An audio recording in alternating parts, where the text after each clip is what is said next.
into another edition of Popcorn and Root Beer, and tonight I am joined by my friend Eric. You usually see us on the In Between Fantasy Football Pod. Tonight we're talking basketball, more specifically the Will Ferrell, I'd hesitate to call it a classic, semi-pro. Eric, when I asked you to join this episode, I gave you a list of movies to choose from. You then narrowed the list down to Silence of the Lambs, Easy A, and Semi-Pro. From there, I said, all right, we'll throw it to Jake, who normally joins me for these. Jake immediately hits back with Semi-Pro and then bangs out Sick tonight. Go. I think the fix is in. Like, there might be 1 to 3 people in the entire world, when given those options, would immediately fire back Semi-Pro, and it just happens to be Jake, who then mysteriously tapped out for the night that we're actually recording our rewatch and thoughts on it. This seems a little fishy to me. Yeah, like, I mean, you gave the classic, like, and Jake's a horror guy too, so Silence of the Lambs is right there. Yeah. Easy A is the most palatable of all of them, right? Like, that's the most broad. Totally. Everyone's gonna have a fun time. He chooses Semi-Pro for reasons known only to him that we'll never find out, I guess. And we must. And now here we are, you and I are doing it. And so it's like, all right, I guess what. And he's like, oh yeah, I have no voice. I'm like, sure you do. Or did you just not want to like have to talk about this movie for an hour and a half? So yeah, I'm suspicious. I'm suspicious. You had seen this movie before, right? This was not a first time watch for you. I had seen this movie before. This was of a time where most dorm rooms had a pretty fixed selection of like 3 to 10 DVDs on that weird little DVD rack. And one of them, Semi-Pro.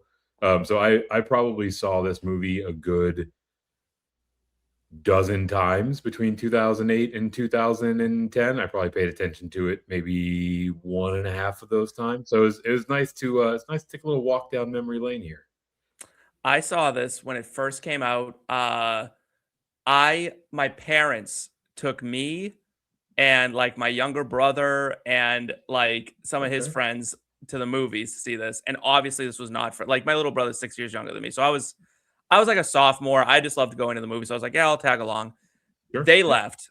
They like took the kids and left. And I was like, I'll just see you at home, I guess. Like I'll Oh, really? They just left you to your own devices? Yeah. How old were you like sophomore? Like 15 years old? I was like 15, 16 years old. So my brother was like 9 or 10. So this definitely wasn't for him. And they were like, oh, we definitely brought him to the wrong movie. And like they left. We've made a grave mistake. I think I don't know what they were expecting with this, but it wasn't this. So that was kind of fun. All right. Do you have any overarching thoughts before we dive into some facts and figures of this movie? This movie is definitely of a time, like I mentioned, right? There was a point where really it felt like all of the comedy coming out of Hollywood, or at least the overwhelming majority of it, was of this ilk, right? This kind of like Will Ferrell, we're just going to let him riff and bring all of his buddies together and, come up with a zany plot line, and they'll go out there and do it, right? So definitely right down the fairway of that style and that time in comedy movie productions. Also, low-key appreciated how well they did making this a period piece, right? I love myself a good period piece. It very much so felt like you were in Flint, Michigan in the mid 70s, which is hard to do when you're making really this movie in the late aughts, right? Yeah, no, I actually cover that a few times, like throughout the categories. Like I dive into the fact that this is definitely a 70s movie. Like totally. It feels like you're in the 70s, at least from what I know of the 70s, right? I mean, that was 20 years before I was thought of. So that's whatever. You're right. This is of a time where I feel like getting a movie made in Hollywood felt easier then, where it didn't feel like necessarily like all these movies had like a full script so much as like, I don't know, you think Will Ferrell playing basketball would be funny? And it's like, oh, let's try it. And then they just threw a bunch of people together and said, go nuts. And there's a vague plot. Doesn't really make any sense. Because the plot in this movie, right? So they're the Flint, Michigan Tropics, which is the funniest fucking name for a team ever. Like, absolutely amazing. Entirely out of place. Entirely out of place. The ABA NBA merger is happening. They decide that they want to be a part of the NBA, and it's like, all right, the top 4 teams should go. So they have this like quest to be the number 4 team because they're terrible. Probably 2/3 of the way through the movie, they come out and are like, that's not happening, no matter what. Like, no matter what, that isn't happening. So they go away from the plot. They just say flat out, like, this plot isn't happening. And bail and do a totally different thing. Which I think is incredible. Yeah. It was definitely a bit of a plot twist. Not necessarily one that was all that surprising, right? Because within that initial construct, it was the commissioner of the ABA negotiated with the NBA. They were going to take the 4 highest revenue grossing teams, move them over, and Will Ferrell as Jackie Moon stated a case that it should be based on record. And it wasn't until the end of that season that they pulled the okey doke and said, yeah, actually, we're still just going to move the same 4 teams. Thanks for your time, right? And at that point, it was really just about hooping and the power of friendship. I'm not exactly sure where it went from that point, but it still had its moments from that point forward. The power of no. So I do want to give a little love to this movie because we are going to talk about its flaws and all that stuff, and it's a flawed movie, right? Like this is essentially a series of skits that are interwoven together to try to form a movie. Jackie Moon is a pretty great name for a character. Yeah. Like, I think that's one of the better named characters, maybe in Will Ferrell's like career. Ooh. It's right up there with like, a good question. Like Ron Burgundy, I think, is the pinnacle. That's the standard bearer, yeah, for sure. Yeah. But Jackie Moon might be a close second for me. Man, the second that you said that, I immediately forgot every character Will Ferrell has. All right, here's some of them, right? So he has Ron Burgundy, Jackie Moon, Ricky Bobby. Chaz Michaels is also one that pushes for me as well, from Blades of Glory. Then he's like Buddy the Elf, which like I wish we were doing Blades of Glory. Frankly, if I had to pick between the two, like that's my probably second favorite Will Ferrell movie, maybe favorite. I love that movie. I would not be eligible for that one as I've never seen it. I cannot meet the rewatch construct for it. It's honestly, it's not even a rewatch construct. Like, we do let people just watch it for the first time. Like, I watched, so when we did Tombstone, we had Sarah Tomko from Resident Alien on, and we did Tombstone. I had not seen Tombstone. So I don't hold it to a rewatch, like, necessarily. I am perfectly happy to have this be a first watch, more of a reaction. I've tried to think of like what this is. This is essentially when you go to the movies and you're standing in the parking lot with your friends and you're just shooting the shit for like 30 minutes after the movie, but I stretch it to about an hour and a half to 2 hours. So that's what this is. I just don't have a name for that. I don't know what the Christ you would call that. I think you'd call it popcorn and root beer. I think we're on the right track. I also think as I've been doing more Will Ferrell role research silently in the background.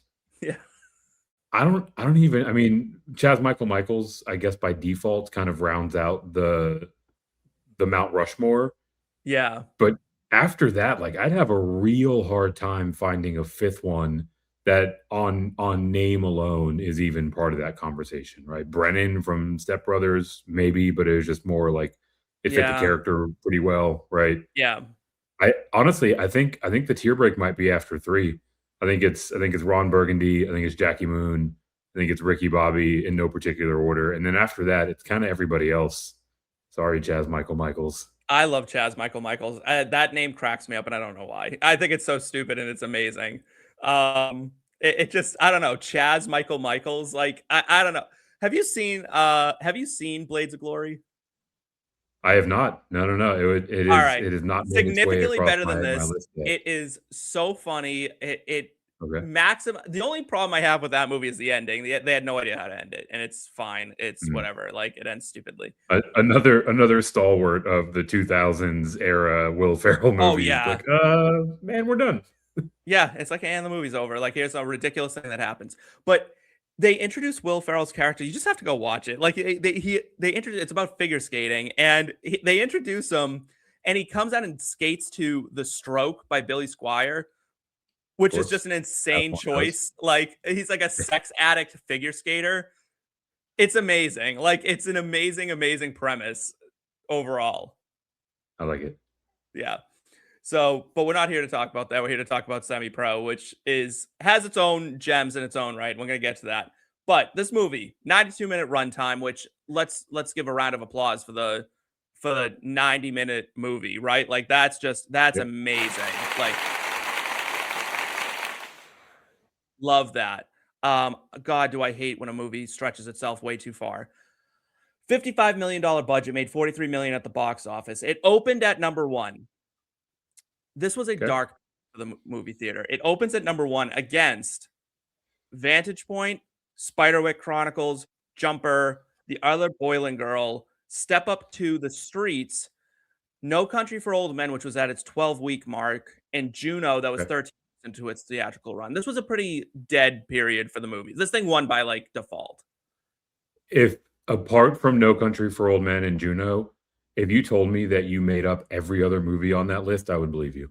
Yeah, like I would that's like entirely believe you. Step Up to the Streets is the only other one that I'm like, "Oh yeah, I remember that." Yeah, Like the much Jumper. anticipated Step Up sequel. Yeah, Real Jumper, I think real I tough think field there. I think Jumper's that is that one with, Bruce Willis and the kid from Angels in the Outfield where they can, like, teleport and shit or time travel or whatever it is? According to the movie Joseph poster, Gordon-Levitt? it Joseph seems Gordon-Levitt? it seems to have some time travel themes to it, right? Yeah. Classic Egyptian pyramids, action scenes. Yeah, yeah, yeah. Yeah, alright, so I was right. Looks like the most notable cast there: Hayden Christensen, Samuel L. Oh. Jackson played kind of a bit part. Oh, Jamie okay, I'm thinking Bell, of something totally different then. yeah. Wow. Oh, you know what you're thinking of? It just hit me. You're thinking of Looper. Looper, that's what it is. yes. Yeah, yeah, yeah. Hidden Looper was a good hidden 4 years later. yeah. Allegedly a better movie than Jumper, but the verdict is still out. Verdict's out until we do it on this show. We'll just Of have to course. do them both. All right, 23% Rotten Tomato score, 39% popcorn meter. Critics hated it, people hated it. This did not get a lot of love. The site's I feel like they were consensus, feeling generous yeah, in those ratings. critical consensus of Rotten Tomatoes says Semi-Pro is an intermittently funny, half-hearted attempt at sports satire and one of Will Ferrell's weaker Mm. cinematic efforts. I don't know if I can push back on any of that, right? This is basically like, what if Ron Burgundy played basketball? Is kind of the way this was Yeah. pitched. Yeah.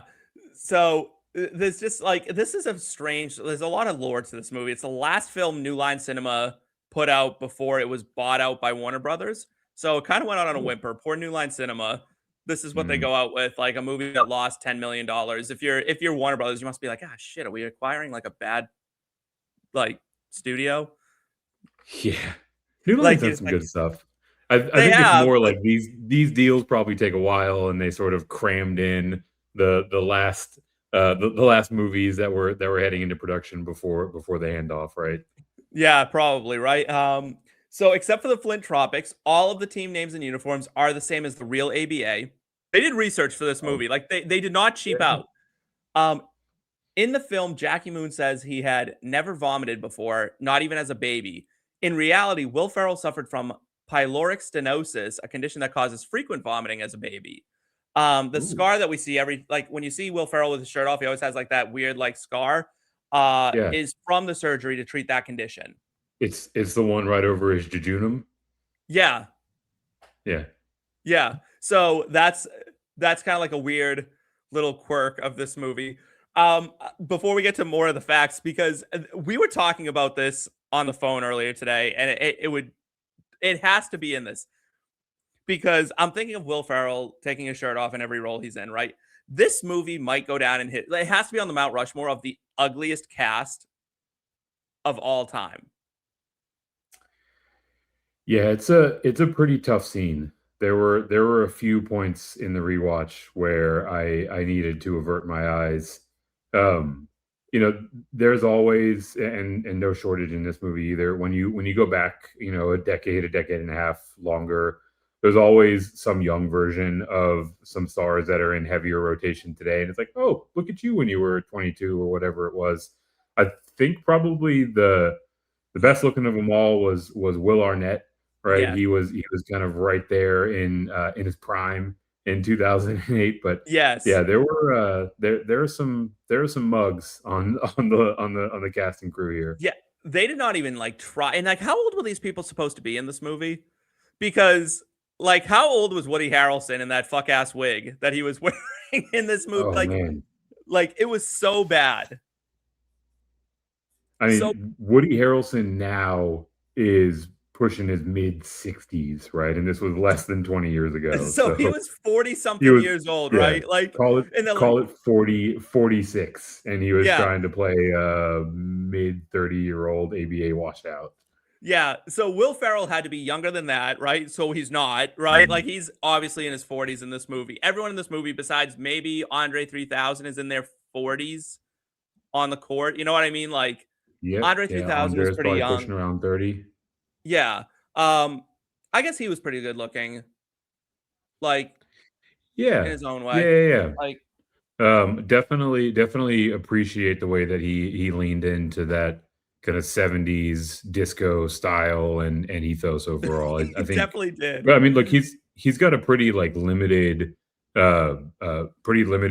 repertoire in terms of films that he's been in. And I think he actually did pretty well in this one. Shout out to Andre. Yeah. Yeah, I thought he was good in this. He was good in Four Brothers. I thought Andre 3000 was going to be like a movie guy, and he just, I It don't know why seemed it like didn't he was happen. heading that way, right? Like, Yeah, I don't know why it didn't. I don't yeah. know why it didn't like come to fruition, and I'd love to know. All right, some dark facts about it. In April 2008, Rocky, the grizzly bear who wrestles Jackie Moon, killed Stephen Miller, not that one, Oh, unfortunately. One of the trainers and cousin of Will Ferrell's stunt double by biting him in the neck. wait. String this together again. A So the trainer who bear, was a stunt double, who was a yes, cousin of Will Ferrell.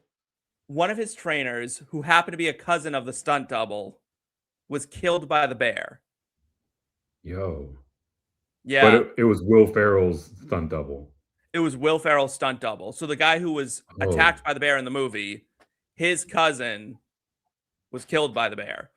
Not during but filming, not in the production of this film. not in the production. It was for like publicity. It was like a publicity, like a commercial or something, and they were getting ready, and the bear bit him and it killed him. Yo. Yeah, I mean, yeah. you mess with the bull, you get the horns, I guess. I guess Rest in so. power. What a way to go. He went out doing what he loved, presumably. Do you want to go out doing what you love though? Like if you're on a podcast and you like, I don't know, are killed in a freak podcasting accident, are you like happy about? I'd be probably upset. I guess it depends on specifically what happens. Like if a bear pops out and bites me in the jugular, yeah, probably not how I want to go. Yeah, like Even if that's I'm on a podcast. like I used to think so when my grandfather was like sick and dying. I was like, you know what would be really great is if he could be out on the golf course because he loved golf more than he loved anything, like more than he Sure. loved his children. And I was like, if he like went out on the course one last time, hit a hole in one, and the excitement killed him, like he just died from Oh excitement. man. Yeah, yeah, I yeah. think that would have been a great way to go. He didn't go that way. He died of old age in a apartment. Like it didn't quite go the way that we wanted it to. I thought Um, you were totally gonna set this up where it's like he lipped out and he had to tap it in for par. Then he yeah, no, went. yeah, no, he didn't go, and it wasn't. I don't think he had a lot of fun at the end. Sure. Which that's whatever. Maybe he did. Who am I to say? The San Antonio Spurs are portrayed as the best team in the league, finishing in first place. Here's when my research kicks in. During the 1975-1976 ABA season, when the movie took place, the Spurs Mhm. finished third. When the regular season ended that year, the best record in the league was the Denver Nuggets, Okay. not the San Antonio Spurs. So this movie is incorrect. Interesting. Yeah. To your point earlier, like I feel like in terms of the setting in the ABA factoids, they very easily could have had it all been farcical, but they went out of their way to try to make it factually accurate with the other teams and the Yeah. jerseys and who got pulled up, right? So it's weird that they would just gloss over that one particular detail. So they glossed over that. And then another thing that I saw in the research is that if you add up the wins and losses, there are more wins in the league than there are losses. So like it doesn't add up Hmm. across the board. Like it's just like the Yeah, math like didn't on the quite math. table. So when they were like doing a whole thing, so they kind of fucked that up too. But let's take a quick break and we'll get to the categories. All right. Go from background extra to part of the main cast by joining the IBT Entertainment Family. The IBT Entertainment Family is free to join and it is full of movie lovers like you. You will get access to our analysts and memorabilia giveaways for no cost. If you want access to our full betting cards, the betting model, and all contests, you can upgrade for $3.99 a month or $36 for the full year. But you can get in right now and still be a part of the Survivor 50 contest. It is free to join. Again, if you want to upgrade and get access to the models and more of the contests and more of the giveaways, $3.99 a month or $36 for the full year. Hope to see you there.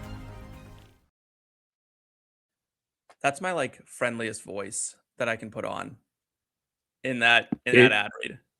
It was surprisingly welcoming. I Yeah. was like, I'm interested in unsubscribing from the IBT family just so I can rejoin following your direction. Yeah, like I tried my best. Sometimes like I have been known in my life to not be outwardly super friendly. Not that I'm not friendly, but I'm just very like kind of like reserved and I just kind of keep to myself. But I had to like Yeah. work through that, right? If I'm gonna do a commercial like that, I have to make sure that I'm ready to go. But we're in the categories now, and you have seen that since the first time you were here when we did Hocus Pocus, this list has grown Shout out. quite a bit. I loved that episode, and we will definitely rehash that somewhere down the line now that we really like Yeah. fine tuned this show. But let's hand out the MVP award. This is the performance, scene, or element that makes the film. I went a little bit more traditional with a character in the storyline, and that is specifically Will Arnett's depiction of Lou Redwood. Oh, so good. His level of snark, his clear level of exhaustion with this team and with his lot in life. Like he was so witty, he was so quick to just get those one-liners in there. He's got Yes. that like perfectly dark, dry sense of humor that's right up my alley. Anytime that he really opened his mouth in this movie, it was a highlight of the rewatch. Yeah, he was fantastic. When he like bashes the dude with the phone too during the fight, like the whole fight scene, Yeah, that's like just crazy gets a funny to cheap me. shot in. Yeah, just for no reason. And then when Dick Pepperfield's is that his name, right? Dick Yep. Pepperfield is Yeah. like, "Oh, do you mind not smoking?" He's like, "No, I like to smoke when I drink." Just the way he delivers that is just like so It's just rude. Just perfect. Yeah. cuts his legs right out from underneath him. It's amazing. Yeah, I think Will There are Arnett. so many background scenes too, right? Where it's like Dick Pepperfield on the call and he's just like leaned back, just like disengaged, like throwing a dart real quick. Just like, Yeah, I guess we're gonna lose again, right? Like great he on-screen just he smoker he too. stole the scenes. Will Arnett, He great what? on-screen smoker. He's a great smoker. He looks like he knows what he's Oh doing. yeah. Yeah, You yeah. know, Yeah, some people he's look like they've never definitely touched a cigarette on in his their guard life. too. Yeah, like some people look like they've never touched a cigarette in their life, and other people, it's so natural. And I think he's a natural smoker. Yeah, it hits. I see. I didn't smoke enough cigarettes in my life to like feel confident that I could like do it really well on screen. I would smoke it Oh, probably sure. like I'd smoke a joint. So like I'd kind of. The weird kind of shaky pinch coming in. Yeah. Yeah, like I guess like I could probably do like the two like I think it's the people who can like have it just dangle from like their Yep. lips and like have a full conversation or like drink something and like the cigarette is lit and they're getting a puff in and it's amazing Yeah, to me yeah. sometimes how they do I that. I feel like that's right down, co-star Woody Harrelson's alley. I feel like he can take a swig or 2 out of a beer with a cigarette hanging off of his lip pretty well. Yeah, He's a good smoker. He's a good smoker from what I've seen him smoking.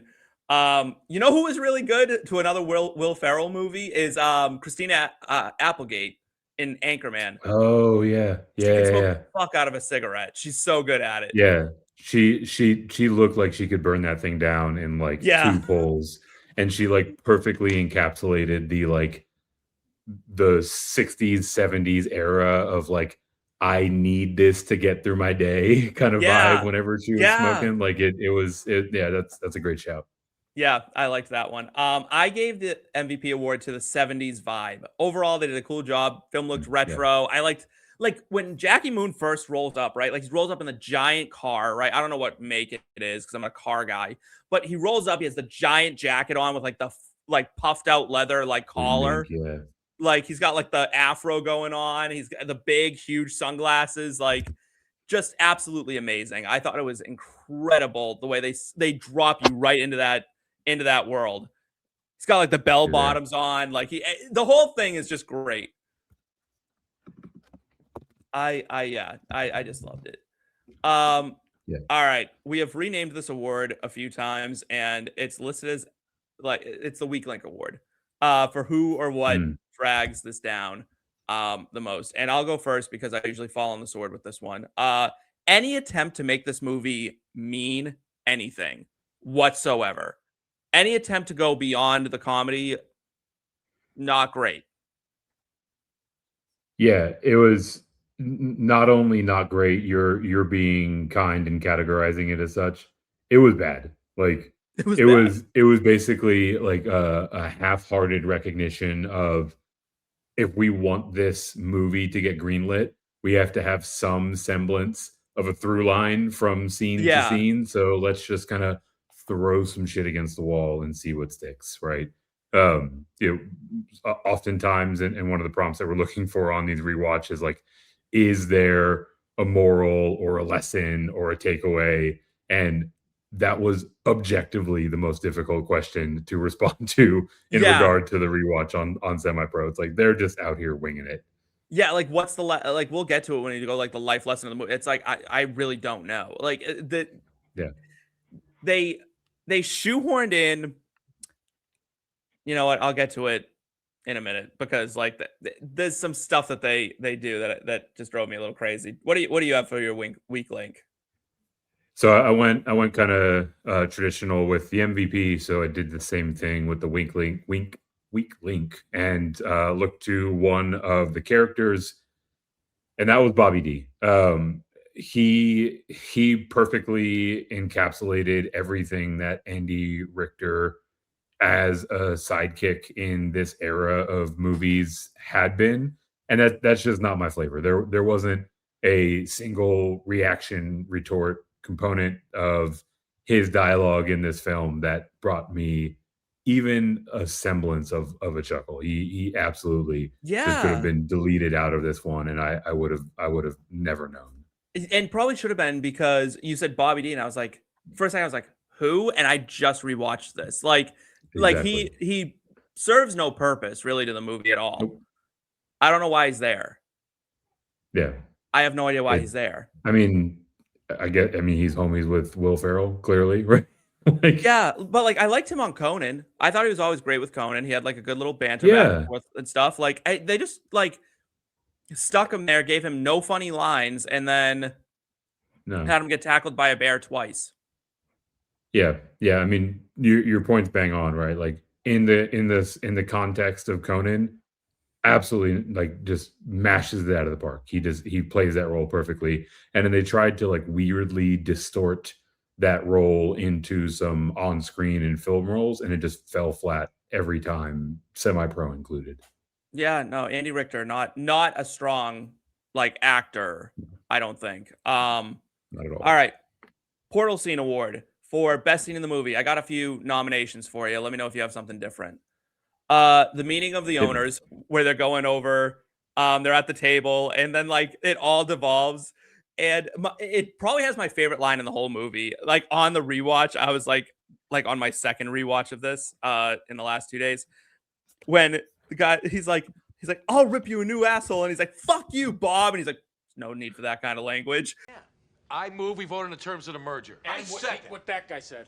But what both those guys said. God damn it, Bob! I'm about to reach over there and tear you a new asshole! Don't be a jackass. I'm Fuck you, Bob! We talked this out! I don't see the need for that kind of language. Now, if you want to go outside right now, I'll take both of you. We're gonna vote, right Alan. now. We're not gonna fight. We're gonna vote. Let's vote. Let's vote, and then we'll fight. That is, to me, like, the way that guy delivers that line is so funny to me. So fun. Just, there's no need for that kind of language. This is out of line. It just kills me. Like, the way that whole thing devolves is amazing to me. I love a big scene with a lot of people arguing. I think that, to me, is one of the peak comedy all the time. It's why I love the show Archer, because it's frequently like a bunch of people just arguing with each other, and you hear quips all around of all these comedians really going nuts.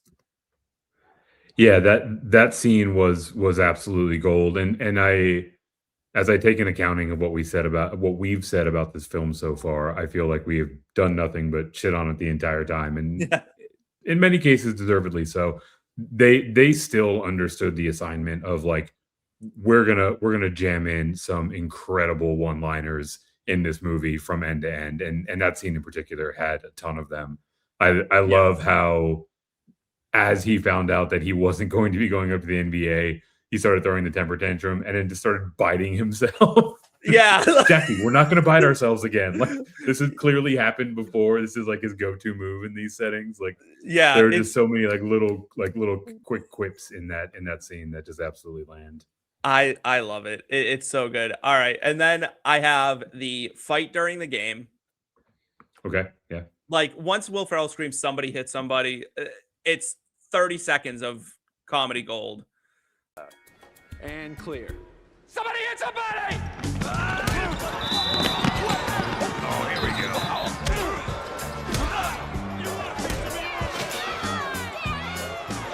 Oh, this is a good old-fashioned bare-fisted brawl here on the court. My goodness. Look at this Russian bear go. Up to Woody Harrelson throwing the last cheap shot when the cameras turn back on.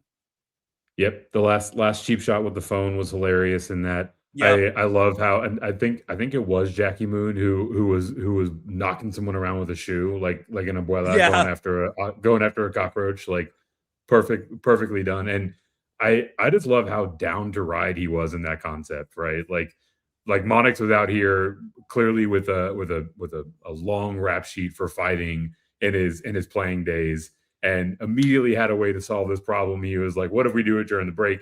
And Jackie immediately is like, "Yep. That's exactly what we're doing." Yeah, down to ride. Like, absolutely. Yeah. Absolutely. He's like, "Say less. Let's get in on this." That was incredible. The team informing Jackie that they want Monix to coach. What's going on here? What is this? Clarence? This is a mutiny. You guys all in on this?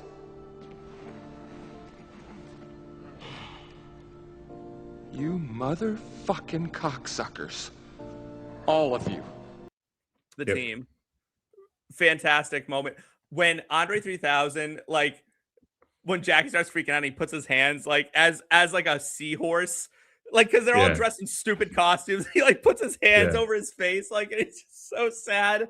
It's just so funny. And, like, because it's just ridiculous, right? It's all these grown men in, like, seahorse and fish costumes, and Will Ferrell's in a giant sun. It's absolutely amazing. Then Jackie fighting the bear. Bobby, need help! Watch my hair! The only thing I care about is my hair! Watch it! Do it! My hair! Baboni! How many times do I gotta say it's Baboni? And I'm gonna reference this again later because it has what I gave as quote of the movie, which is my favorite moment as well. And then the alley-oop being invented. Miss Patti LaBelle giving Will Ferrell the idea for the alley-oop. The gift of the alley-oop. Yeah. Those are all definitely on the short list. I'm gonna double back to one of the ones you mentioned, which was them rehearsing for this halftime show where they're all in clearly like cheaply homemade costumes of palm trees and flamingos and seahorses when they break the news to Jackie Moon that he's not going to be coaching anymore. And that is a perfect bridge into my favorite moment from the entire movie, and in particular scene is 30 minutes later, further down the line when Monix has become the coach and they start to find some success and they're working their way up the standings table. They actually cut to that halftime show that they were rehearsing in that scene that you mentioned. And I shit you not, every single player, despite the fact that they're in the middle of this winning streak, and despite the fact that they're out here dressed like a bunch of assholes, is selling that scene so hard. Like their kick turns are perfect, their hand movements are perfect, their face is so locked in. Like that one scene in particular had me dying. Oh my god, there's so many little things like that in this movie that like that's why I'm like it was on the so I have this like master list of movies we have to watch for this show.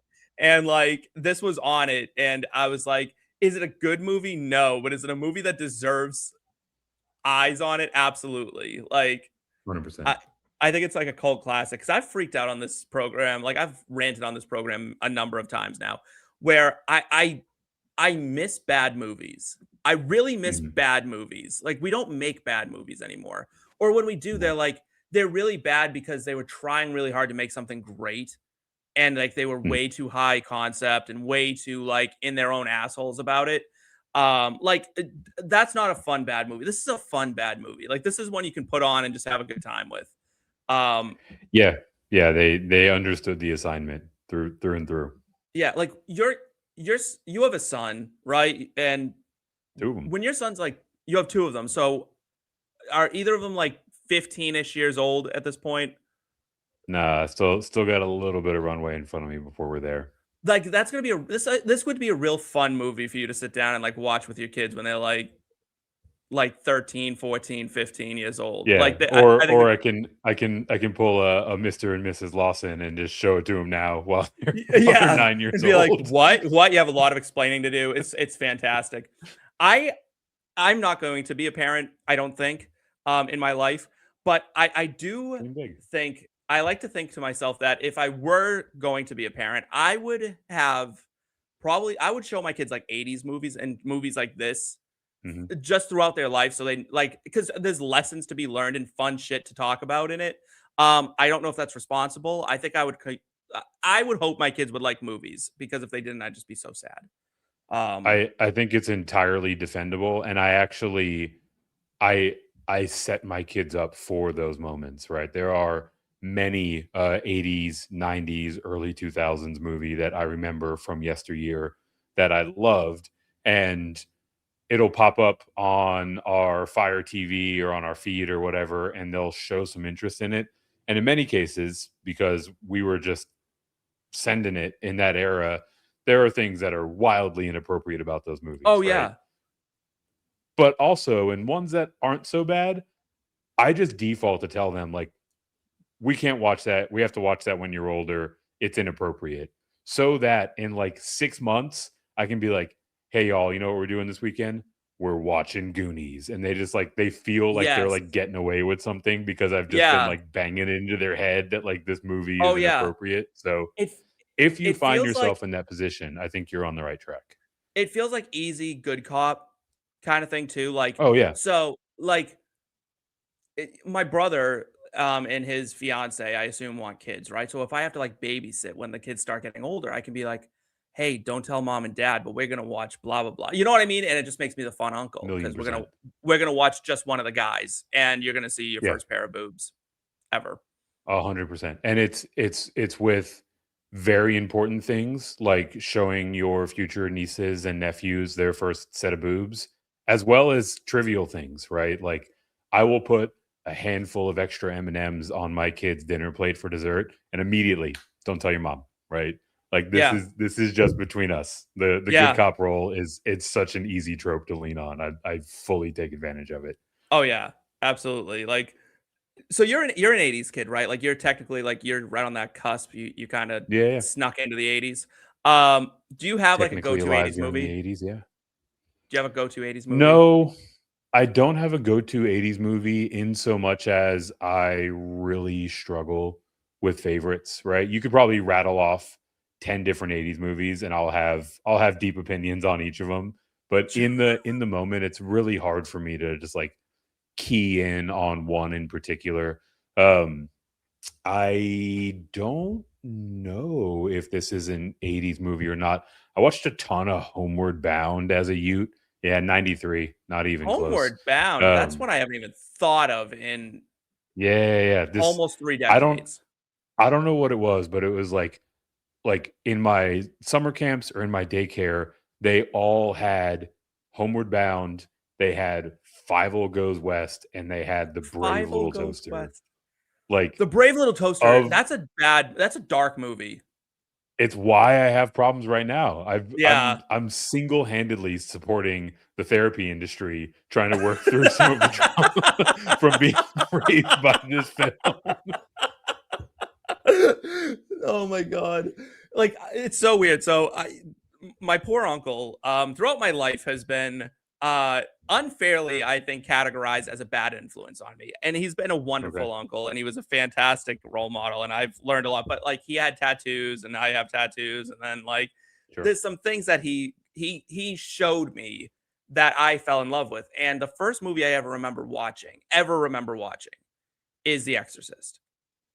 I was like Ooh, 5. okay. He was watching it and I like walked into the Don't tell room, your right? mom.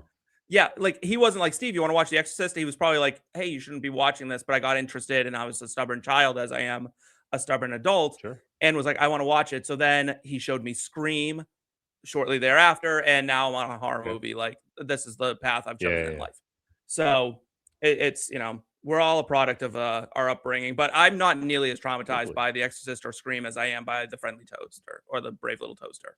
The Brave Little Toaster. Yeah, it Yeah, cuts deep. it And I does. don't it was those 3 movies just in every daycare, summer camp. Like if I had a friend who had one of those like early like 4-inch wide TV Yeah. screens in their car, that was one of the VHS Oh tapes that yeah. was in their vehicle without fail. Oh yeah. Five old Papa. Yeah, no, gotta love Five Yeah. Goes West. Hits you right in the heart. Man, you're gonna make me start crying. Yeah, great one. Blink and you miss a gem. Hidden detail that's gold on rewatch. I don't have one. There's no hidden details that I thought were gold on rewatch. The uniforms being I accurate was cool. I found one in particular that I quite literally blinked and I missed it. But when Monix was first being introduced to the team, right, comes into the locker room, Jackie Moon just completely sets him up for failure by telling the team he traded a laundry machine for him, a That clothes is washing so machine funny. for Like him. I traded our washing machine for him. That's He's an like, "Yep." amazing He's line. like, I traded him for him. And so like the team is already skeptical, right? This like Right. nearly geriatric washed out player in a bad wig is supposed to be their savior for this big run. And he walks up and he's got, I don't know if he's eaten or whatever, but he's got some trash that's in his hand and he crumples it up and he goes to shoot it into the trash can and misses by a good like 3.5 feet. It just like barely rolls on the floor and hits Clarence in the shoe. And it's just like, this is perfect, right? Like they're already so skeptical of this, and dude can't even drain the cheeseburger wrapper from 4 feet away. Yeah, it's Woody Harrelson for the flaws in this movie and how way too old he was to play Monix. He committed. He gave it his all. He gave it his all. And honestly, that's what I want. Like, if you're going to do it, just do it. Buy all the way in. And I love that. I love that so much. All right. The Matthew McConaughey and Dazed and Confused Vibes Only Performance Award. I gave this to Patti LaBelle. Oh, okay. Say more. So she appears in the movie. Patti LaBelle, for those of you who may not know, because Patti LaBelle has not been terribly popular in my lifetime, right? Patti LaBelle is a Black woman famous for being an R&B singer. Will Ferrell, very much not a Black man. Patti LaBelle plays his mom, who has died and is in heaven, and introduces him to the alley-oop, and also apparently, according to the movie, wrote the song Love Me Sexy. This was my favorite part of all of this. Right? Because this was a detail that Jackie Moon shared earlier in the storyline, right? As he was Yes. coming clean that he's a fraud, right? And it was just like, oh, my mom wrote it and I stole it. And it's just like, it's such a throwaway line, right? It's just kind of like a crutch, like it wasn't even mine, right? And then of course, when he visits her in heaven, his mom is Patti fucking LaBelle, who can clearly just churn out hits from that era without even thinking about it. Someone had this idea. I don't know how they pitched it to Patti LaBelle at all. I don't know what that pitch looks like. I don't know either. Like, how do you get her rep on the phone and be like, hey, listen, we have an idea. Yeah. We need Patti for an afternoon.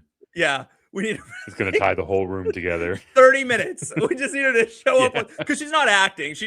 She almost is reading off of cue cards in that scene. I mean, she's giving it nothing. She's playing Patti LaBelle, right? Yeah. It just is amazing to me. Question for you: is "Love Me Sexy" a good song on its own? Does it stand on its own as it's definitely a 70s song, but are you like, all right, like you're at the disco and "Love Me Sexy" comes on, are you like, okay? Well, we got to see this live tested in that scene where Jackie went to the disco and immediately stopped the song that everyone was grooving to and put on "Love Me Sexy" from a DJ booth that I think had plexiglass largely to protect him because he presumably did this too often. I think Love Me Sexy has good bones, right? Like in terms of like hitting those like funk and disco notes, it checks the boxes. But then the lyrics are just absolute trash, right? It's just like the same 4 or 5 words with one interchanged on each verse. Yeah. The "Lick Me Sexy" line is insane to me. That one blows my mind. I will say, you know what? This is almost like a blink and you miss it. So when he does that, right, he goes in the DJ booth and changes it. Everyone's like real happy about it, except for this one man at the front who's very clearly like furious, shooting daggers at him. He's so mad. He was like, I was grooving. What are you doing, my guy? Like he's furious at the front of the line. And I'm like, oh, I love that.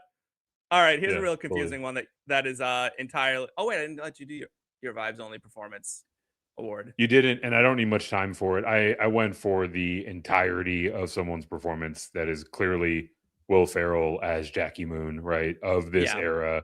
Essentially, it was like, hey, let's cast Will Ferrell and let him just improvise with all of his friends for 90 minutes. And he did that once again in this film, right? Entirely going off vibes. Oh, yeah, absolutely. I wonder if this was like Will Ferrell being like, I can go back to because he did the 70s, 60s, 70s thing with Ron Burgundy. 100%, massive success, right? Massive success with that. I wonder if he was like, I could. Like this movie's not strong enough or something, and they were like, if we just dip back into that seemed to work. Like put him back in the 70s. This is almost, I have to assume, this is almost verbatim the pitch that they gave to the studio, right? Like, look at this massive success. This is now the standard bearer for early 2000s comedy. What if we did it with basketball? And the reason this movie gets made, right, is because like the premise is stupid, but so was Anchorman, so was Talladega Nights, right? Like it's like he's an anchorman. That's a stupid premise. He's a race car driver. That's a stupid premise. And they both worked. And it's like, well, shit, I guess he can just do anything. Will Ferrell ran this country for a while to the point that I think if after Anchorman he ran for president, he may have won. I think we've learned a lot of lessons about how far name recognition can get you in those particular pursuits. So I wouldn't be surprised if he ran and did well in that. There have been a few actors like throughout my lifetime where I'm like, ooh, I think they really could have, like now looking back, been like they could have done that first. Yeah. And frankly, infinitely better, but that's not what we're here to talk about. But it would have been stupendous if he did that, but in his George W. Bush character that he famously played on Saturday Night Live. That would have been amazing. If he ran for president playing George W. Bush in 2004, you would have absolutely half the won fucking voters don't pay close enough attention. They would have thought they were voting for George Bush anyway, right? Like people don't fucking care. They don't look. They don't. They would be like, squint your eyes. People. Yeah, that's him. Yeah, like the old people would have no fucking idea. All the cataracts and shit. They had no idea. This is a super confusing one. So the Jim Carrey meter for how amped up did the star of the movie get? there's no right or wrong answer to this question. But it's a Jim Carrey 7. meter. So, yeah, so I said an 8. Like Will Oh, Ferrell it's goes actually for a it. numerical meter. I was just guessing. So I usually say it's about an 8, and then I'll give it like a movie assignment, right? So I'm like so for me, like a 10 on the Jim Carrey meter is like Ace Ventura, where he's just full send Jim Carrey. This is Dumb and Dumber Jim Carrey. This is like it's turned up real high. He's going for it, but he's not quite at the level where it's like he's hit the peak of like his insanity. You know what I mean? This is it's just short. I stand by my answer. I feel good. I feel good giving this one a solid 7. Yeah, I think that's perfectly fine. All right. Is there a better title for this movie? I have options for you if you don't have any. Oh, please. I don't have any. I would love to start from yours. First one, Shoot Me Sexy. Okay. Nice. Tying into his gold record. Yes. Number 1 hit. Ball Up. Okay. And then this is the one I actually like. Moon Man, The Ballad of Jackie Moon. Ooh. I think that would get my vote as well, right? It plays into his name and some double entendre there. And it fits perfectly to our point a moment ago with the formula of Anchorman, right? The legend of Ron Burgundy, right? Like it absolutely is a paint by numbers replacement for that. So yeah, I'll go Moon Man of those 3. Is Talladega Nights The Ballad of Ricky Bobby? Is that the full title of Talladega Nights?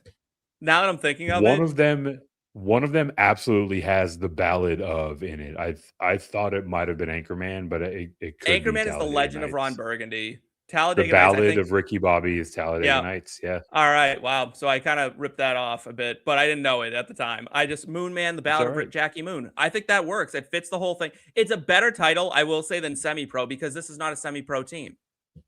This is a professional entirely team. a pro team. Yeah. Yeah.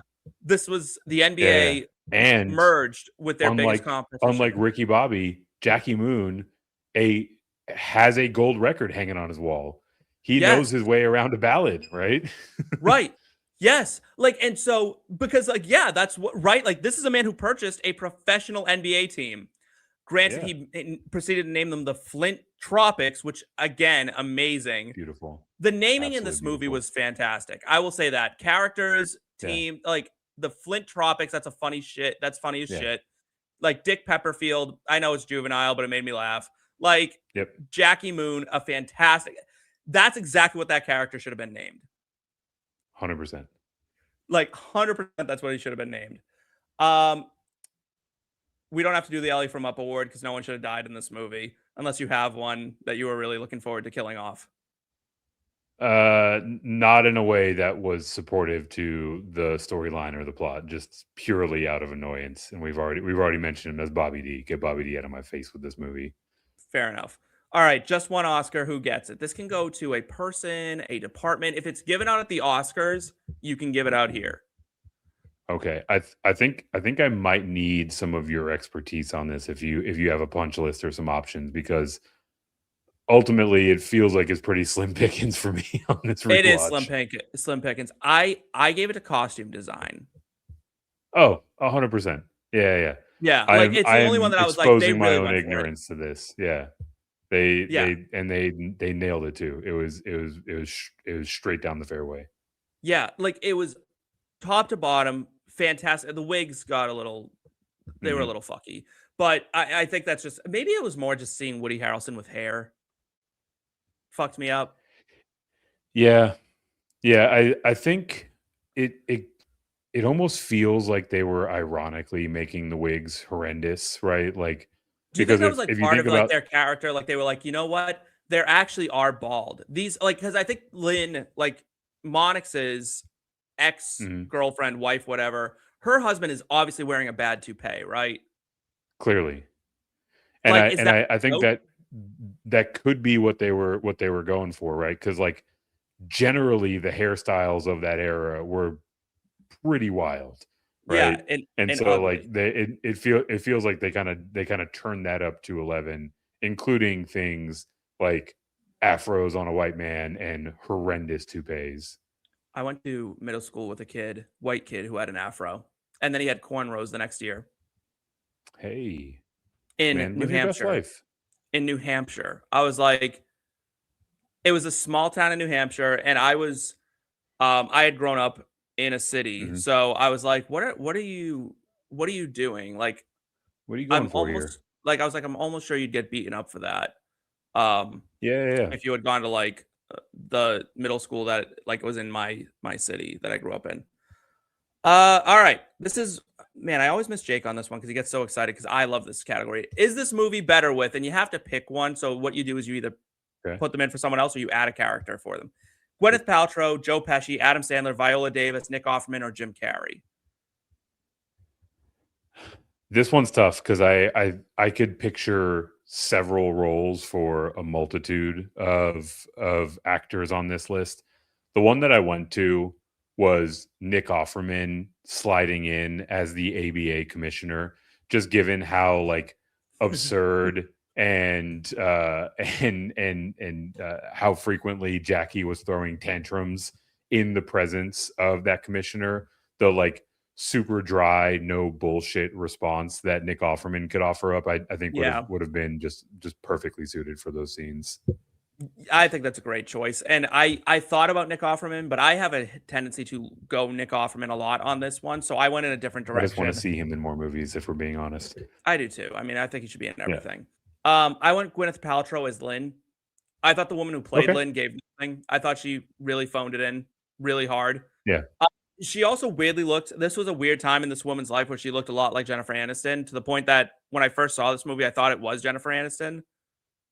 This was her lane. Like she had a 4 or 5 year window where she was just the de facto poor man's Jennifer Aniston in Yeah, like all I of her think if like casting Jennifer jobs. Aniston said no to a role, then they called Yeah, her.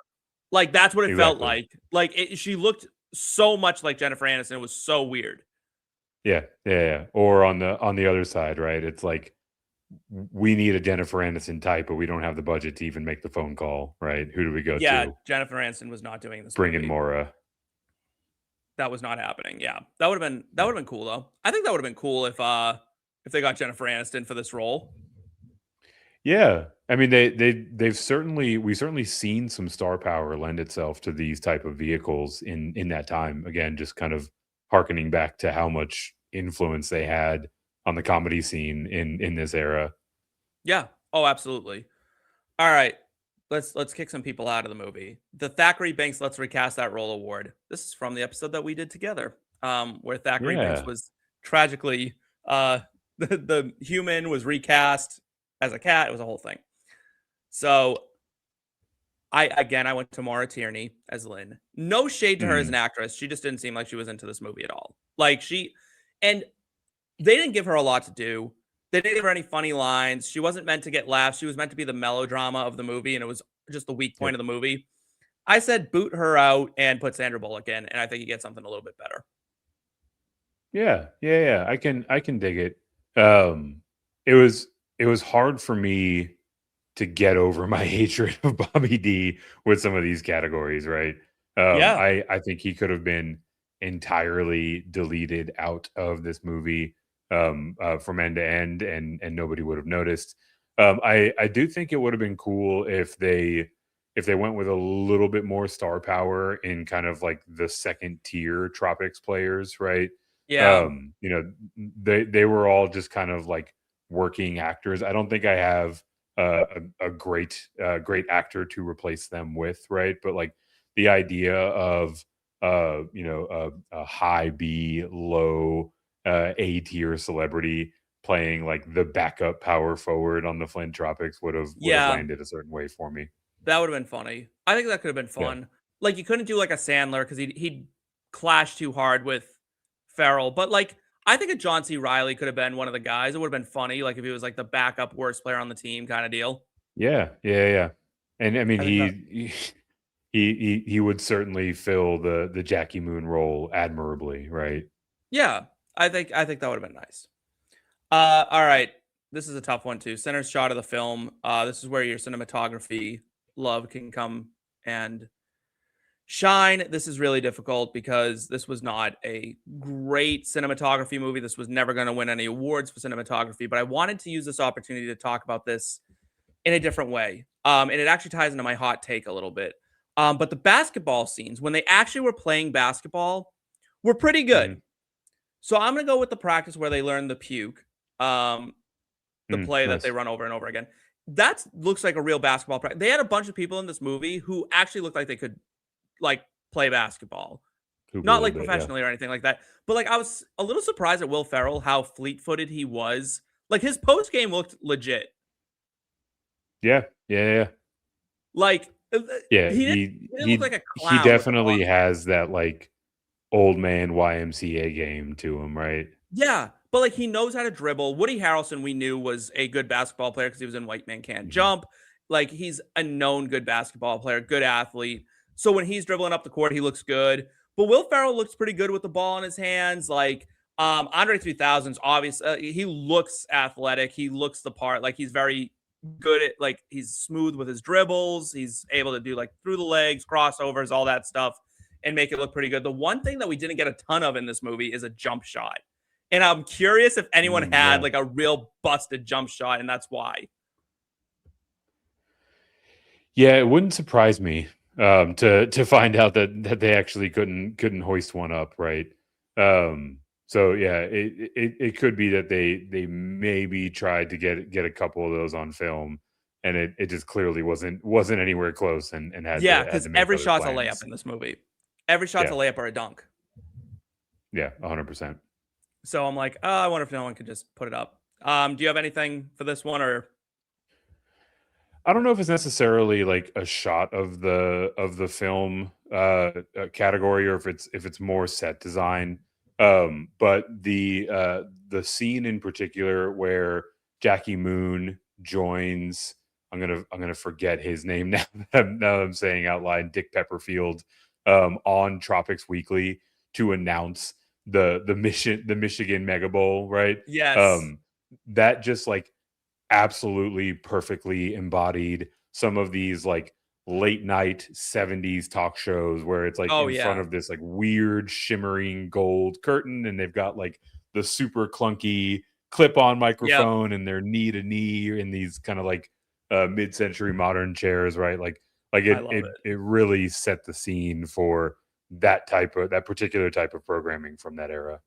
Oh, absolutely. I thought that was great too. I think that's like, that could be set design or cinematography because it looks real, right? Like it puts you in it. It did a good job. I thought that was good. John M. Chu award for if the movie is too long. No, it's 90 minutes. It's tight. I like that.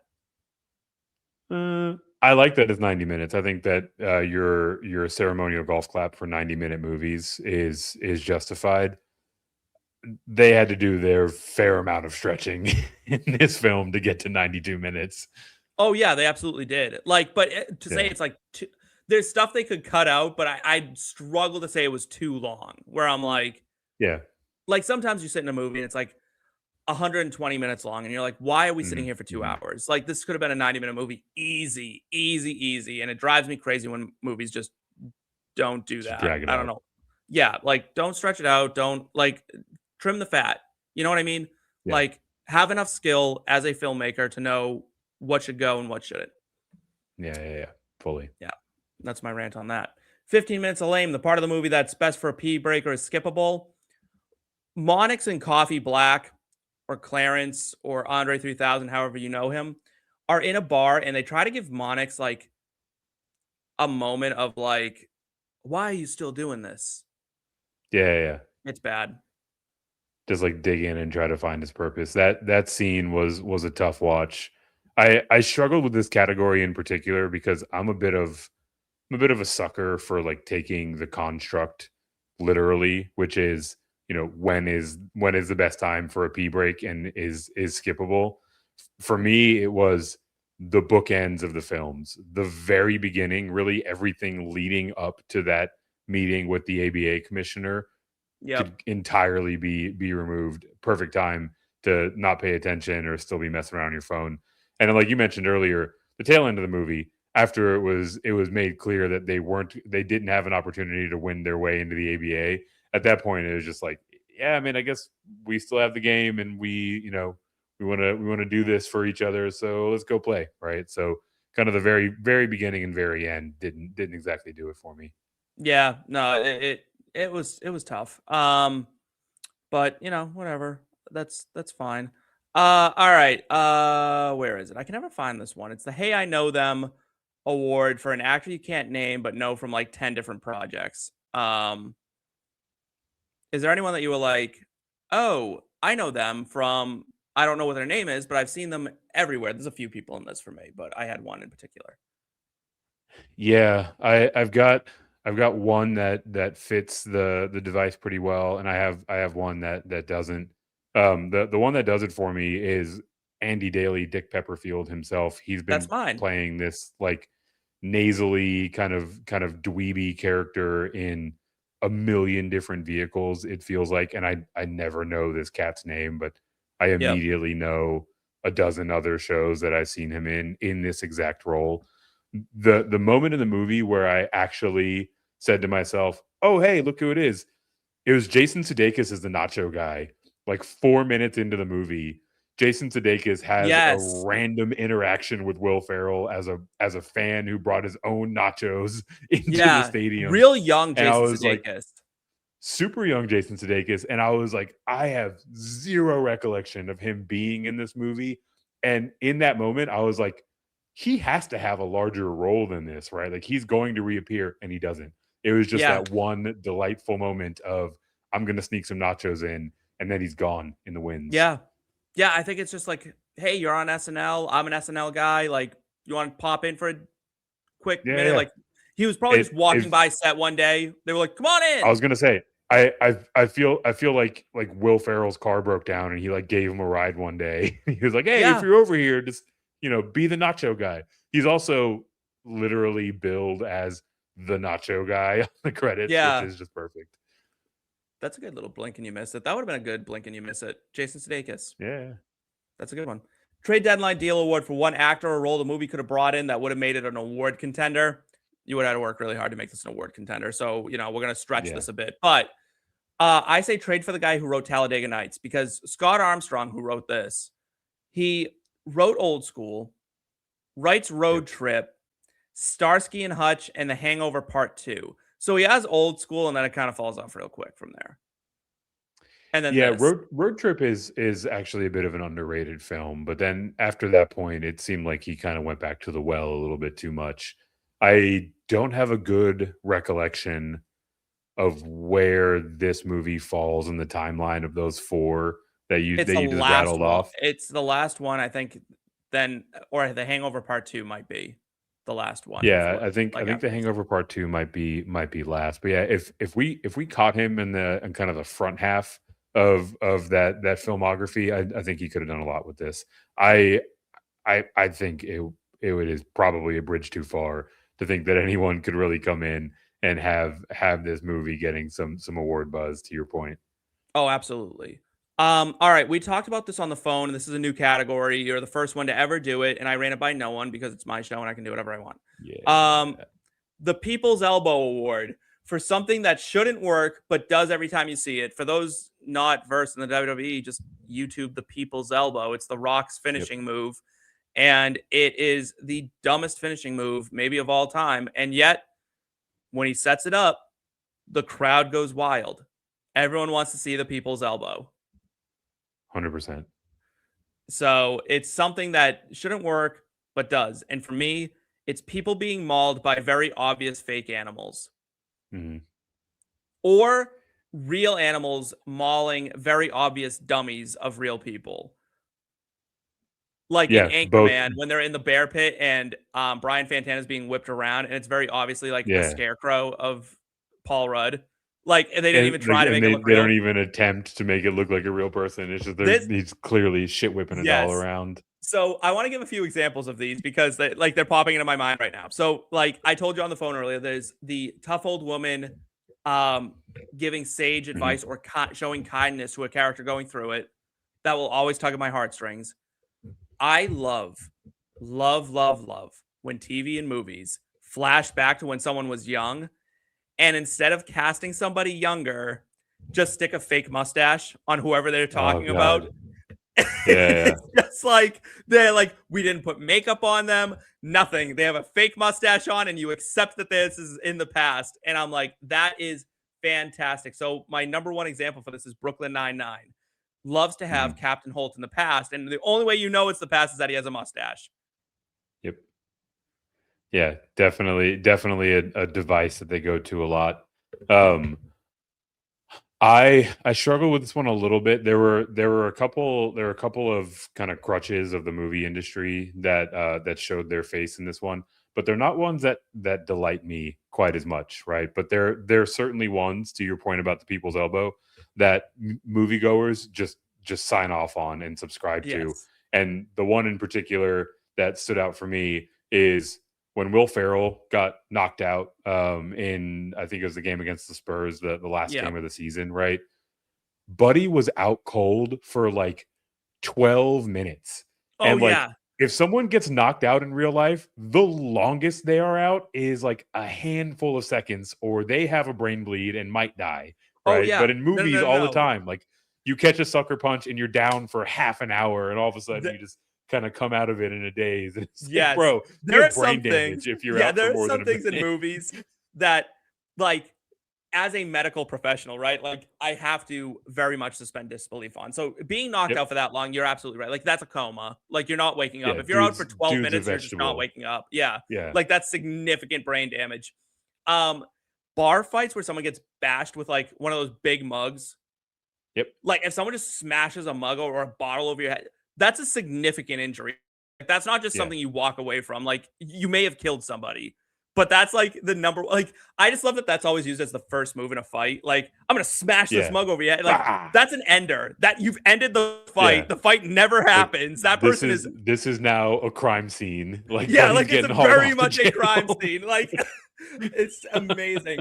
There's a few others that like people do. Like, Hollywood loves to follow. Like, fist fights are always so like, anyone who's ever seen or been in a fist fight knows it is pure chaos. There is no absolute chaos. It's on the ground in seconds, right? Like, no one stays standing. You throw one punch, someone tackles, that's it. Like, you're on the ground and you're just rolling around trying to like do the little like tight punches to someone.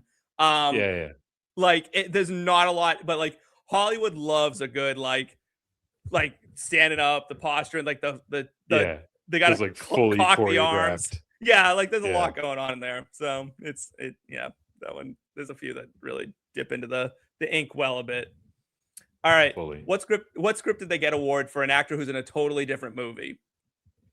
It's fine if no one. I struggled with this one. Did anyone come to mind for you? Yeah, Woody Harrelson is in an entirely different movie in this. Yeah.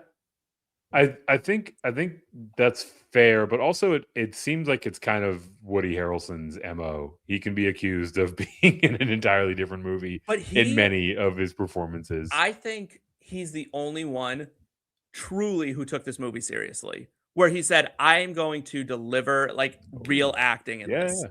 I think he went into this and was like, this character is going through something. He has a past. He has things he's ashamed of. Like, when he throws his ring at Clarence. Yeah. And like kind of tells him off that he'll realize that he'd never learn. Like, that's real act. That was like a very strong acting scene. Woody Harrelson 100%. Was like, I'm going to act this. He just took it very seriously, where I think a lot of everyone else who was asked to do something semi-serious, like Lynn, phoned it in or didn't take it seriously at all. Like, it was just it was jokes and jokes and jokes. And it's perfectly fitting too, because he, among the Flint Tropics, is the only one who is taking it serious at a time, right? So definitely imploring some method acting for Monix there. Yes, and I love that he played for my Boston Celtics. That's great. I am a big Celtics fan. Unlike our football stuff, it doesn't sound like he played, right? He rode the bench. He was a bench player, but we have a history in Boston of really loving deep bench guys like Brian Scalabrine. Of course, like a big like star in Boston, to the point that he's now like on the talk shows doing like Boston stuff. He's our commentator. Yeah. Like, we love that stuff. Unlike that might be one of my favorite aspects of sports fandom, is when like a market or a fan base just has an unrealistic love for a nothing player, right? Yeah. And it's like you'll be out in the world and you'll see like some of like the deepest cut jerseys that you can't even imagine that anybody purchased that. And it's like, oh, buddy's got a yeah. Will Fuller jersey on right now. That's pretty sick. A Yeah. Will Fuller Miami jersey, actually. Yeah, like Brad Wanamaker. Huge Yep. love for Brad Wanamaker here in Boston. And then like you think like to football, right? It's like Matthew Slater has probably never bought a beer in Boston in the last 15 years. But like what was he? He was a gunner on the punt team. Like that's what he was. But we loved him for it. Yeah.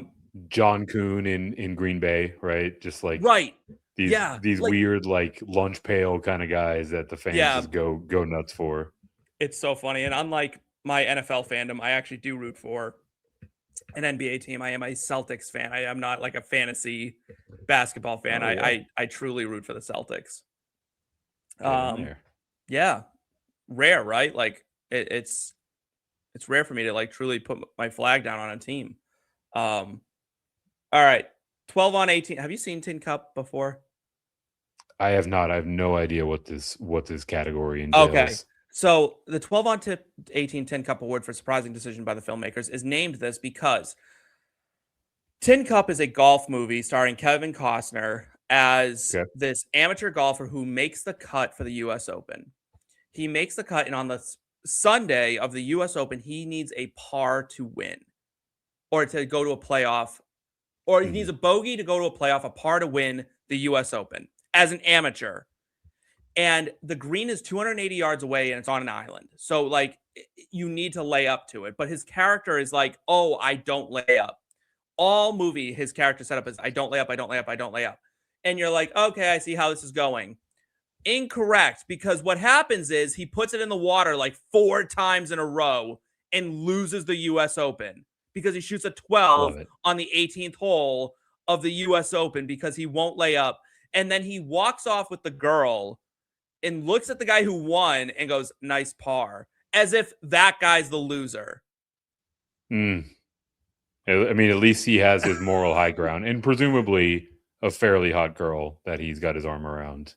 She's fine. Like, I think she's pretty. Like, I forget who it was. It was someone like fairly famous and very pretty, but like, I don't think enough to like, I think you would have wound up with her anyway and could have still won the U.S. Open and become a professional golfer and rich beyond your wildest dreams.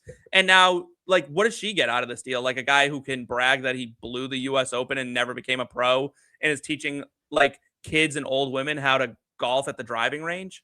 And who is clearly going to be a stubborn nightmare as a partner. That's the other thing. That's this guy is going to be so dug in on anything that he believes in. That's starkly.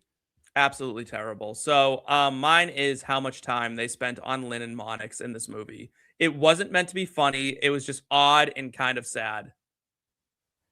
Yeah, it was certainly sad. I didn't realize that this was my introduction into the concept of cuckolding, thanks to Lynn's husband, boyfriend, Kevin. Clearly down to watch, and I think this might be the first instance where I ever saw that made reference to. But yeah, there was like, I don't know if they were trying to justify Monix's decision to be okay with getting traded, not just retired when a washing machine is what was tossed in for him, but clearly he needed a reason to be in Flint, Michigan, and it wasn't so that he could lead a band of misfit toys to try to save their franchise's future role in the NBA, right? I love when he goes to Lynn's house for the first time and she's like, I thought you said you'd quit when you like. Oh, you're going to go out on top or whatever. Yeah, you would go on. He's like, I am on top. And then he's like, what am I talking about? I was just traded for a washing machine. And she immediately closes the door in his face. Like, she's like, good night, bang. Like, that's it. Like, I'm like, oh, that's rough. That's brutal. Yeah, that's real tough. Oh, that's so funny. Do you have a 12 on 18 or are you kind of? No, I think yours nailed it. Yeah, that's fun. All right, the Jake Perry would live in the Millennium Falcon Award for prop you'd want from set. This is because Jake and I have frequently fought about the Millennium Falcon cannot be a prop he would take from set because it doesn't fit in your house. So, and his argument is he would live in the Millennium construct? Falcon. Because I was gonna take the arena where the Flint Tropics played. That is the construct. You can't live. It has to fit in your house. That's not a prop. That's a building. Like that's a whole ass arena. Like it's not a real building. The prop department made this.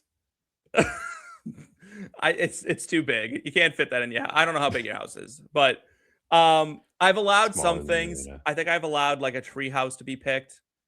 I just did the Birdcage with Alfredo Brown, and he picked the apartment because he would just live in it, and I said okay to that. Fair. I'll give you three. I'll give you three nominations that I have. Jackie's Gold Album. Down too. All right, Jackie's one Gold I wrote Album. Down. Yep. One of the balls. I think that's neat. I think that would be fun. One of the game balls.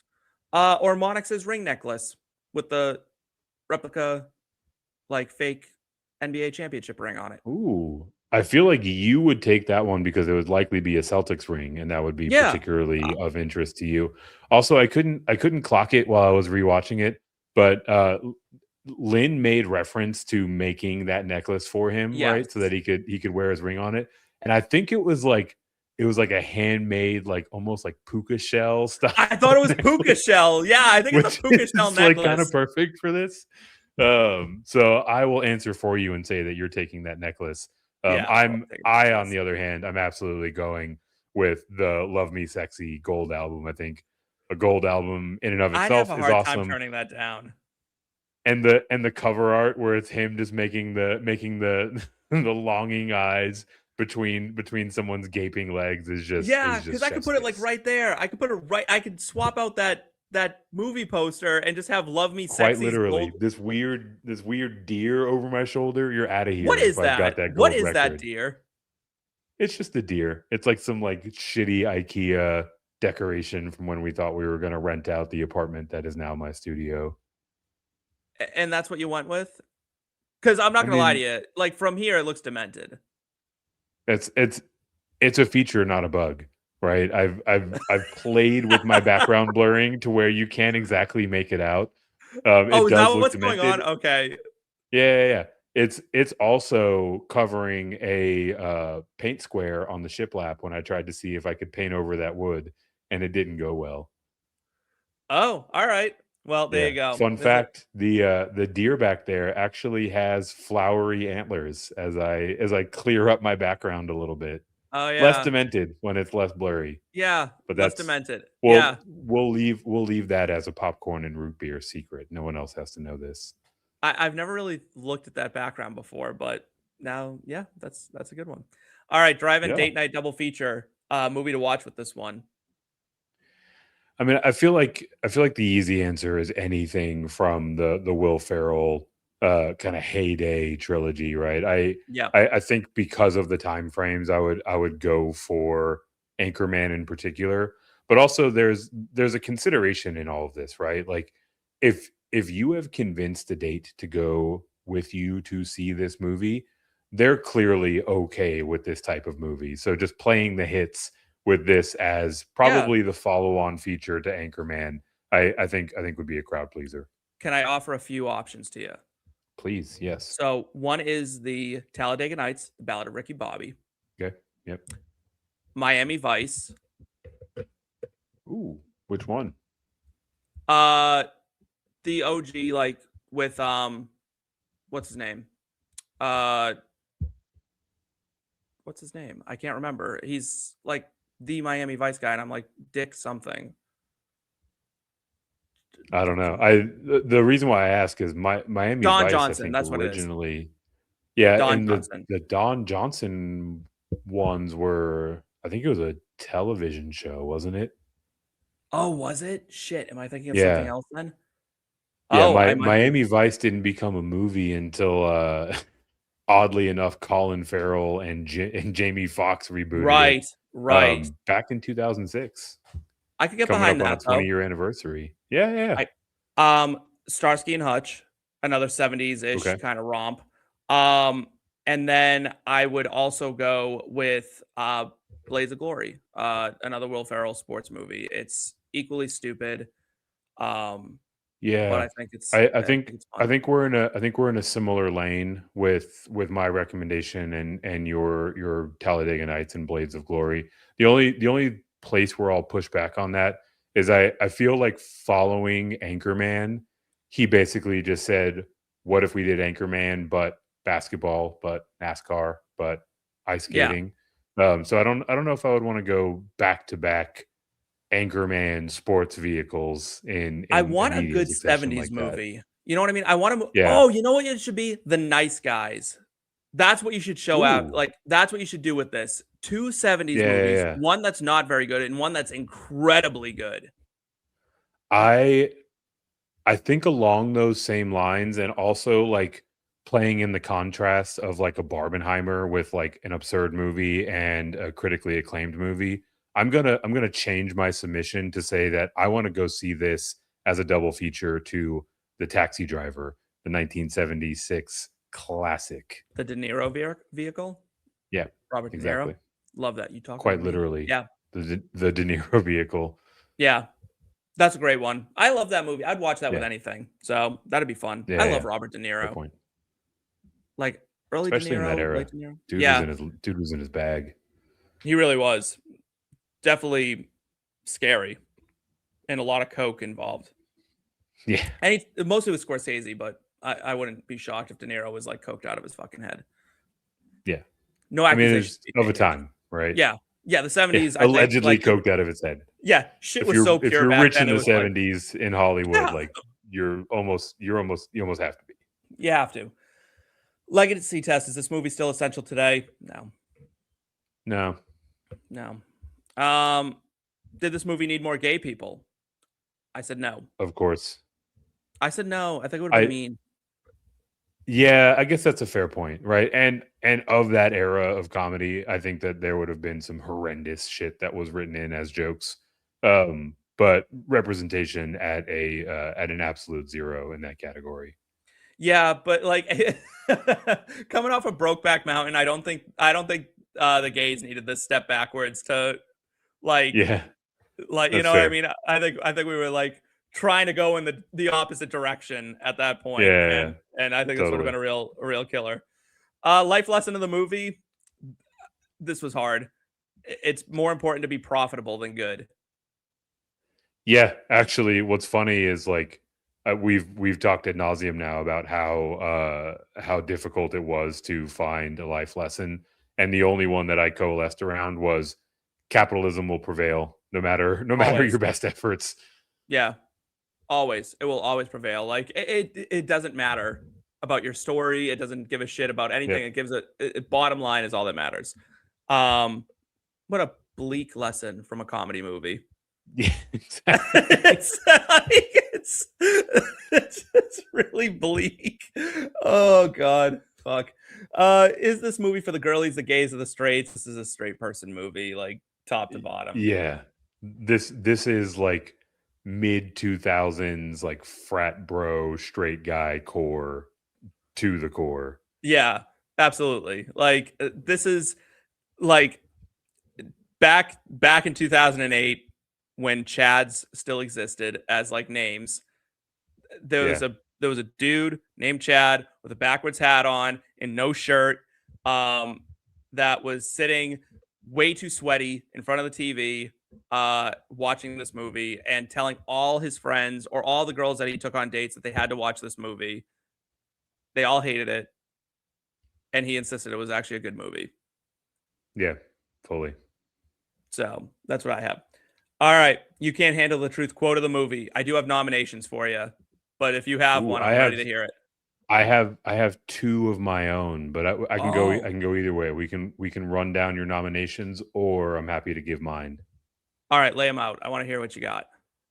So I've got two here, and specifically picking out quotes is a struggle for me. I mentioned earlier I'm not good about favorites, but I think there are two distinct categories. One is one that just had me absolutely dying, but an honorable mention and it may be a different interpretation of the most quotable thing is anytime that something has become a heavily in circulation meme, I think it Mm-hmm. has to be part of this conversation. So in that light, my second one is everybody panic. Yeah. The couple of times that the bear got loose, like this is easily in my top 10 rotation for gifts that I send to people at work or in text groups, right? Like anything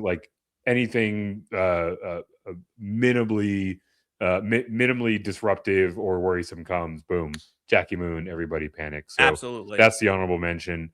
The one that had me absolutely dying, I'll go back to that same scene where Jackie Moon clearly had a brain bleed and was unconscious for 12 minutes or whatever. When his teammates go to pick him up off the field, Dick Pepperfield, or off the court, I should say, Dick Pepperfield first says that there is no stretcher because Jackie Moon sold it, which is just perfect. But then as they're picking him up, he's giving play-by-play of what's happening. And it's Jackie's teammates doing just an awful job of stabilizing his spine while they get him off the court. Yes. He's all slumped. Yes. Where he's just absolutely. That was one of my nominations. That just crushed me. That was one of my nominations. It's so funny. And then there's when Monix is making him run till he pukes and he can't puke and he's like crawling. He's like, I wish you were still a washing machine. That had me in stitches. That's such a crazy insult to say to someone. But my favorite one in this movie is when he's like, there will be no refunds. Your refund will be escaping this death trap with your life.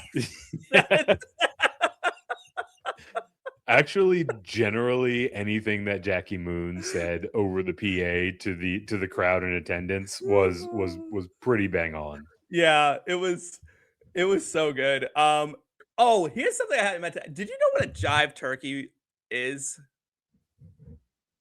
Not in the way that it appears you might. So please enlighten me. No, I didn't know what it was either. I had to look it up. I'm like, because that. Oh, really?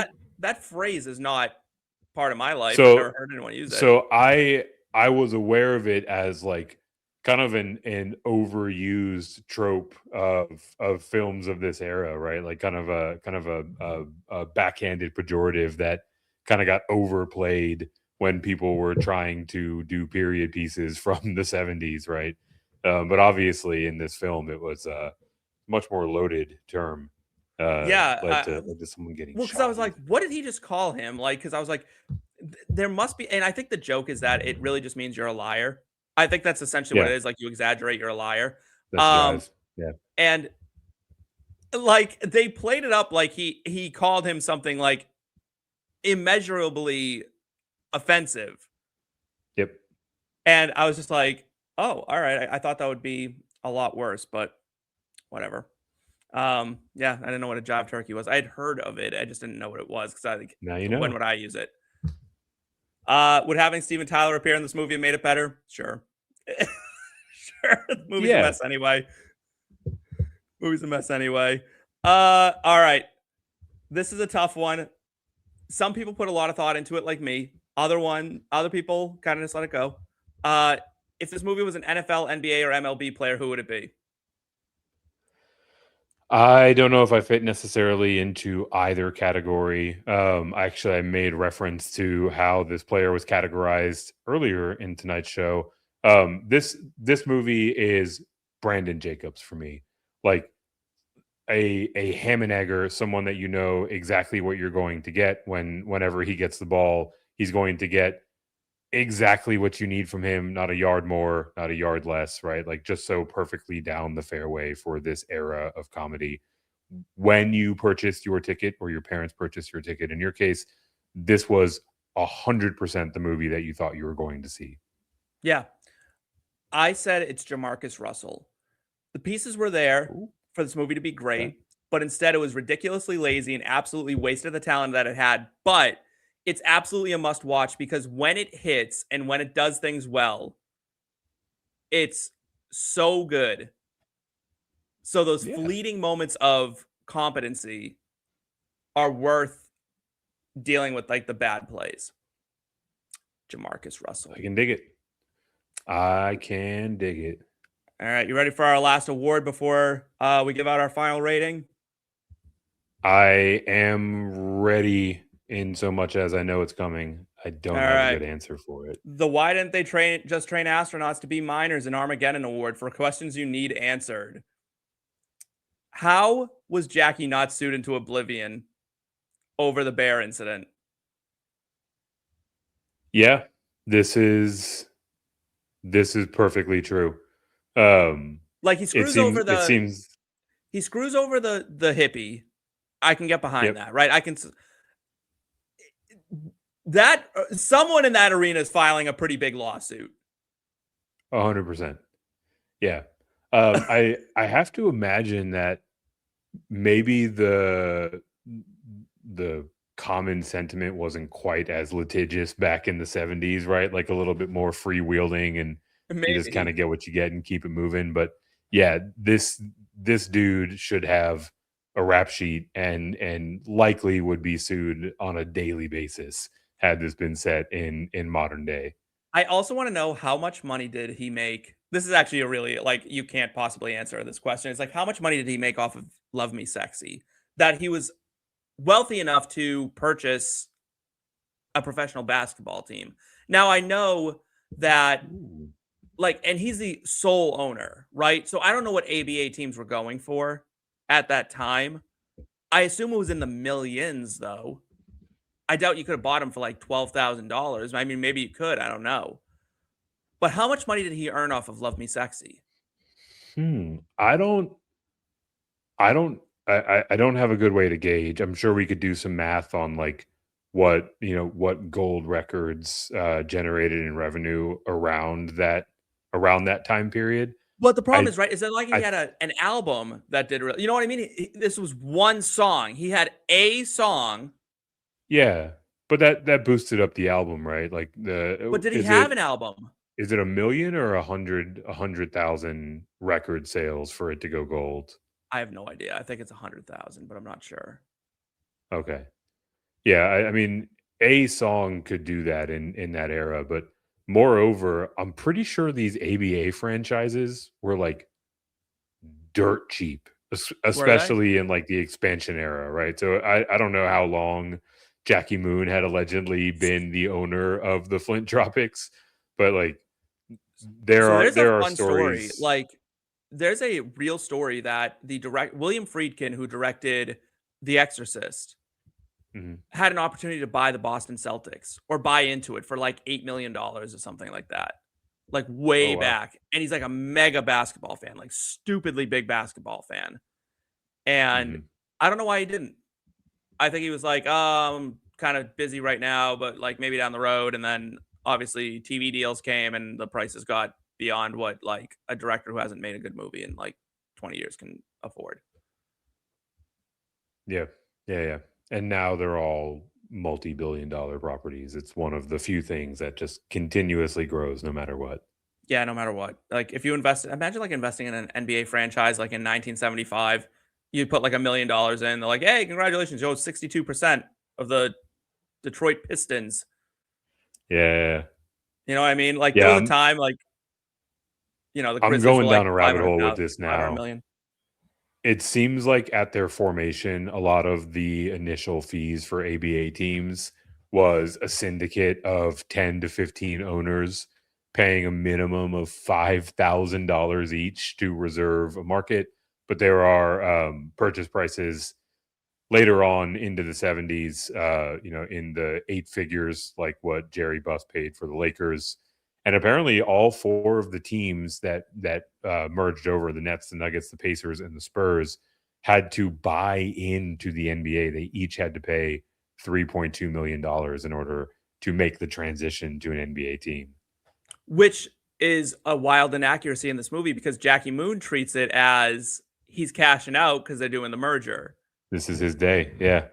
Yeah. When in reality, not being on that list of 4 sounded like it would have been financially more lucrative for him because the ones that didn't make it got a buyout, right? Right. Well, think of it this way, right? He had to buy corn dogs for everyone in the arena, and it wasn't a sold out arena at the time. You know what I mean? Like, no. And he was like freaking out. So I doubt he had this much money. You know what I mean? It was less than 2,000 people at that point, right? He sold his stretcher. I can't imagine he was doing financially well. How the fuck did he afford an entire ABA team all by himself? What was he paying these people? Nothing. Apparently, and how did he trade for Monix? Gently Wait a used minute. appliances. How did he trade for Monix? You can't trade ABA to NBA. The Boston Celtics are an NBA team. How did he do that?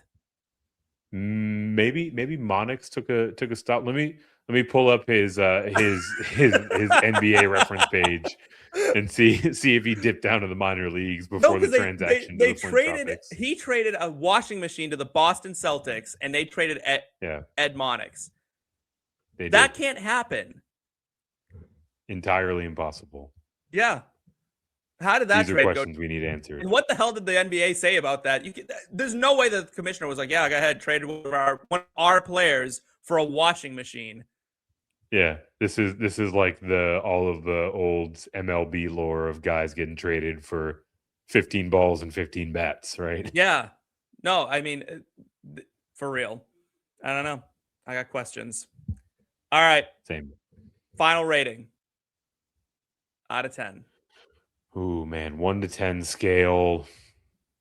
You can do decimals. I'll give it a higher rating on the rewatch because I'm a sucker for nostalgia, and this is definitely of a time. I'll give it a 4.5 on the rewatch, but realistically, first time watching it, this is probably lucky to sniff a 3. Yeah, on the first watch, it's bad.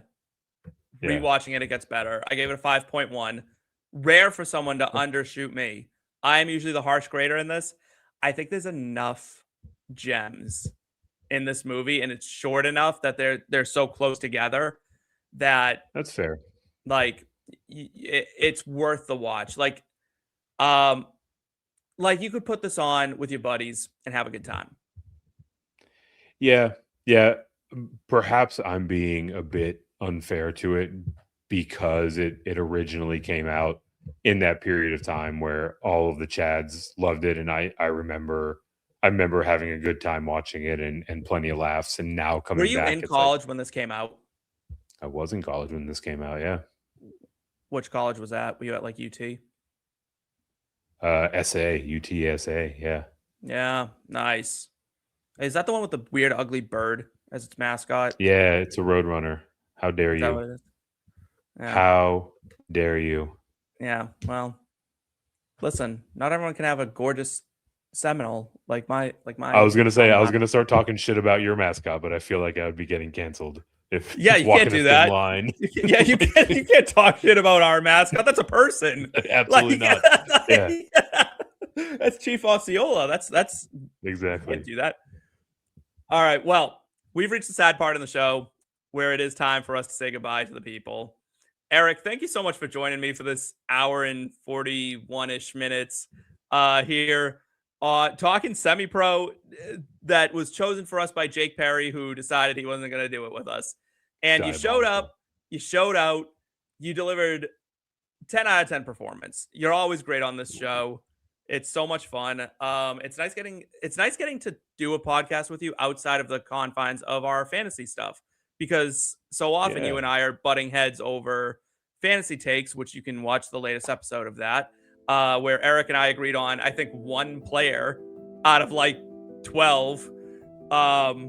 We were just not in sync on this last one. What's funny is I wasn't even the most unhinged in my disagreement with Steve. Poor Seth was offended about besmirching Cam Scatterbo. Wow, yeah, I got way under his skin on that one. Like, I was like, he's not a good running back. He was in his feels. Like, I could have punched Seth's favorite aunt right in the face and probably gotten less of a reaction out of him.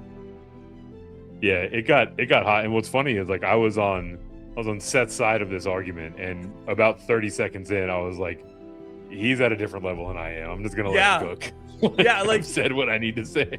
And like, you weren't enough on his side where he was like, no, Eric, like he was upset that you weren't like vehement enough in your defense of Cam Scatterbo. Like, it was like a leveling thing, right? Because I think I started saying I would take the scat side, and Seth immediately felt validated, and he thought like we were both going to have our pitchforks and torches ready to go.